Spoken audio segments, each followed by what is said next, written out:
नमस्कार, मैं मनीष कुमार। आप सभी दी न्यूज गैलरी देख रहे हैं। खबर की फटाफट करते हैं शुरुआत ऐसे तीखे शब्दों के साथ जिस शब्दों का प्रयोग करना आज के पत्रकार भूल चुके हैं।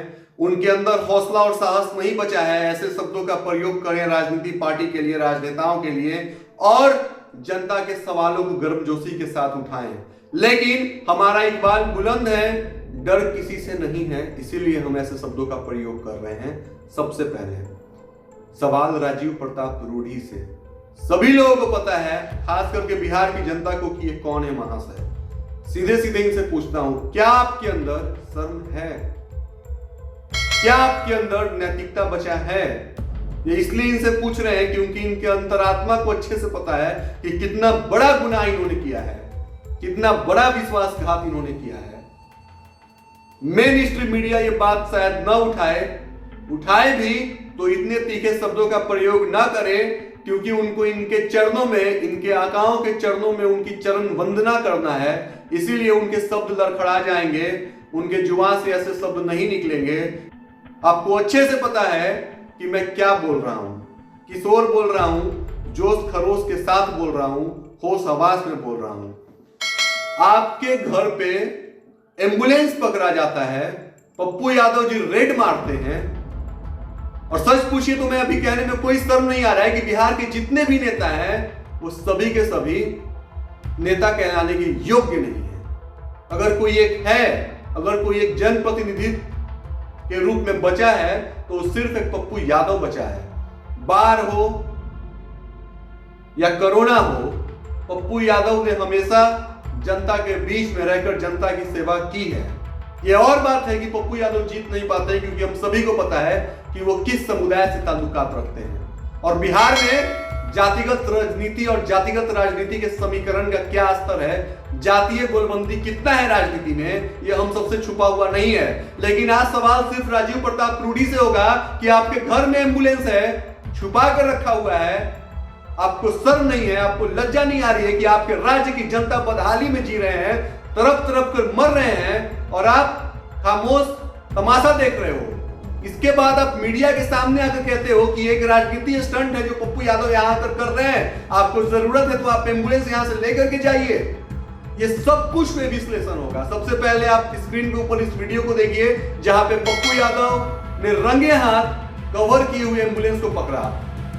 स्क्रीन के ऊपर चलते हुए इस वीडियो को ध्यान से आप देखिए। इसमें साफ साफ यही नजर आ रहा होगा कि दर्जनों एम्बुलेंस राजीव प्रताप रूढ़ी के निवास स्थान पे ऐसे ही पसरे हुए थे।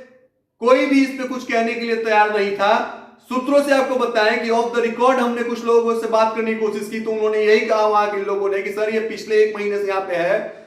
बार बार हम लोगों ने बोला स्वास्थ्य विभाग को, किसी ने इस पे कोई एक्शन नहीं लिया। साथ ही साथ अब आप स्क्रीन के ऊपर सबसे पहले राजीव प्रताप रूढ़ी का बयान सुनिए। उन्होंने बयान में क्या बोला है और पप्पू यादव के बारे में उन्होंने क्या बोला है। आपको इनके बयान को ध्यान से सुनना चाहिए और इनके इस बयान को सुनने के बाद इनका कंटेंट एनालिसिस किया जाएगा। पप्पू यादव अपनी राजनीति में मधेपुरा से छपड़ा चले आए। उन्होंने एम्बुलेंस देखा। उनको नहीं पता है कि सारण जिला के 80 एम्बुलेंस में से लगभग 56 एम्बुलेंस कार्यरत हैं और जनता की सेवा में लगे हैं। दुर्भाग्य है कि इस समय ड्राइवर के अभाव में कई सारे एम्बुलेंस सुरक्षित रखे हैं।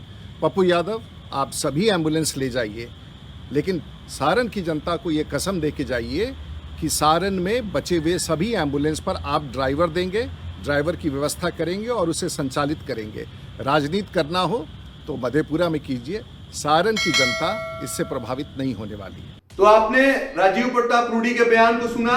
अब पूछना चाहिए राजीव प्रताप रूढ़ी से कि आप एक समय में बिहार के होने वाले सीएम के रूप में आके जा रहे थे, आपके अंदर 1% भी लक्षण बचा है मुख्यमंत्री का कि आप मुख्यमंत्री का ख्वाब देखें? शर्म और नैतिकता बची है आपके अंदर? ये बड़ा सवाल है। इनसे पूछना चाहिए कि आप जिस तरीके से बिहार की जनता बदहाली की जिंदगी जी रही है, आपके घर में एम्बुलेंस है और आप कह रहे हो पप्पू यादव को कि आप ले जाओ एम्बुलेंस, ड्राइवर भी हम दे रहे हैं, तो फिर आप क्या कर रहे थे 1 महीने से? और सबसे अहम सवाल, एम्बुलेंस स्वास्थ्य विभाग के अंतर्गत आता है, आपके घर में क्या कर रहा है? ना आप बिहार के स्वास्थ्य मंत्री हैं, ना आप बिहार के स्वास्थ्य जगत से ताल्लुकात रखते हैं, फिर आपके घर में एम्बुलेंस क्या कर रहा था? ये बड़ा सवाल है। ये पूछना चाहिए था मेन स्ट्रीम मीडिया को, लेकिन मेन स्ट्रीम मीडिया भी इनके आगाओं के चरण में नतमस्तक है।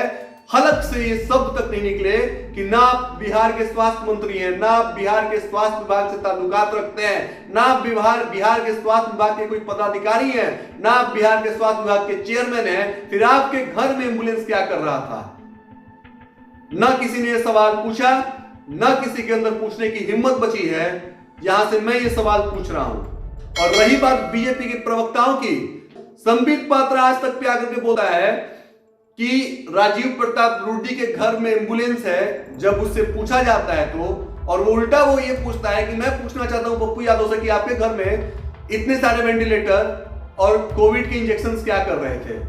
अरे सरकार आपकी है, शासन प्रशासन आपका है, पप्पू यादव को पकड़िए, उसको जेल में डालिए।